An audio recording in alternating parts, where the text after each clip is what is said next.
உக்ரம் வீரம் மகாவிஷ்ணும் ஜுவலந்தம் சர்வதோமுகம் அப்படின்னு போற்றப்படுற அந்த நரசிம்மமூர்த்தியினுடைய அவதாரத்தை நம்ம இப்போ 25வது தசகத்தில் பார்க்க போகிறோம். நரசிம்ம அவதார தசகம் இது. ஸ்தம்பே கட்டயதோ ஹிரண்யகசிபோஹோ கர்ணௌ சமாச்சூர்ணயன் ஆகூர்ண ஜகதண்ட குண்ட குஹரோ கோரஸ்தவா பூத்ரவஹ ஸ்ருத்வாயம் கில தைத்யராஜஹ்ருதயே பூர்வம் கதாப்யஸ்ருதம் கம்பக்கச்சன சம்பபாத சலிதோபி அம்போஜபூர்விஷ்டராத். அப்போ ஸ்தம்பே, இதிலிருந்து நம்ம அந்த வார்த்தை முதல் வார்த்தையிலேயே தூணிலிருந்து பிளந்துட்டு வந்தார் சுவாமி அப்படின்றது இதில் நம்மளுக்கு புரிய வருது. அப்போ ஹிரண்யகசிபு தூணில் ஓங்கி அடிக்கிறார். இங்கே இருக்காரா சுவாமி, உன்னுடைய சுவாமி அப்படின்னு பிரகலாதன் சொல்கிற வார்த்தையை கேட்டுட்டு அழிக்கும் பொழுது அப்போ உள்ளிருந்து சிம்ஹநாதன் கிளம்புறது. அது காதை பிளக்கிறதாவும் பிரம்மாண்டத்துக்கு உள்ள இருக்க உலக அனைத்தையும் கலங்க செய்கிற மாதிரி கோரமாக இருந்தது அந்த நாதம். அது சாதாரணமான நாதமாக இல்லை. அப்போ முந்தி ஒரு பொழுதும் கேட்கப்படாத சப்தத்தை கேட்டு அந்த அசுர மன்னன் உள்ளத்தில் சொல்ல முடியாதது ஒரு நடுக்கம் உண்டார்து. ஆச்சரியம், பிரம்மதேவர் கூட தன்னுடைய ஆசனத்திலிருந்து நழுவர் வச்சுது அந்த சப்தம். தைத்யே திக்ஷு விஸ்ருஷ்ட சக்ஷுஷி மகாசம்பிரம்பிணி ஸ்தம்பஹ சம்பூதம் நம் மிருகாத்மகம் ந மனுஜாகாரம் வபுஸ்தே விபோ கிம் கிம் பீஷன் அத்புத்மிதி வ்யுத்பராந்த சித்தேசுரே விஸ்பூர்ஜித தவலோக்ர ரோம விகசத் வர்ஷ்மா சமாஜ்ரும்பதாக. அப்போது அந்த தைத்தியர்கள்னால் நம்ம ஏற்கனவே பார்த்துருக்கோம். அசுரர்களை வதம் பண்ணுறதுக்காக வந்தவர் சுவாமி. கடும் கோபம் மூண்ட அசுரன் சுற்றி பார்க்குறான். தூணிலிருந்து உம்முடைய ரூபம் வெளிப்படுறது. அது மிருக ரூபமாகவும் இல்லை, மனுஷ ரூபமாகவும் இல்லை, பயங்கரமானதாகவும் ஆச்சரியமானதாகவும் இருக்குது. இது என்னதுன்னு யோசிக்கிறான் அசுரன். சித்த பிரம்ம அடைஞ்ச நிலையில் இருக்க மாதிரி இருக்கான்.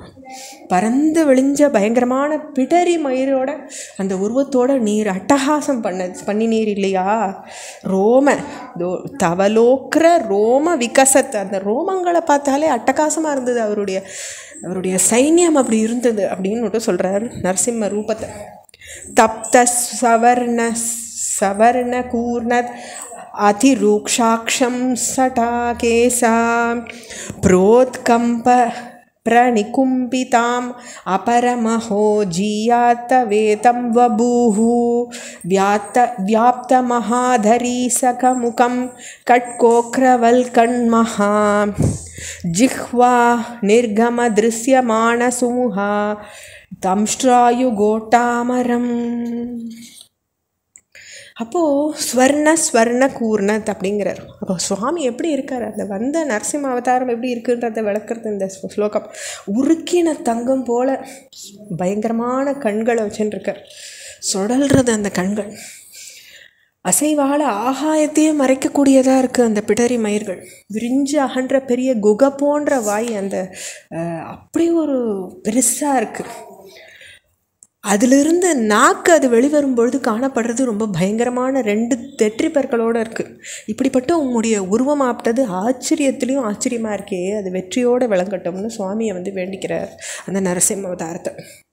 உத்சர்பத்வலி பங்க பீஷணஹனும் ஹரஸ்வ ஸ்திவீயஸ்திர கிரீவம் பீவரதோச்ச சதோத்கதனக கூராம் சுதூரோல்பனம் வியோமோல்லங்கி கணாகணோபமகண பிரத்வான நிர்த்தாவித ஸ்பர்த்தாலு பிரக்ரம் நமாமி பவதஸ்தம் நாரசிம்ஹம் வபூஹு.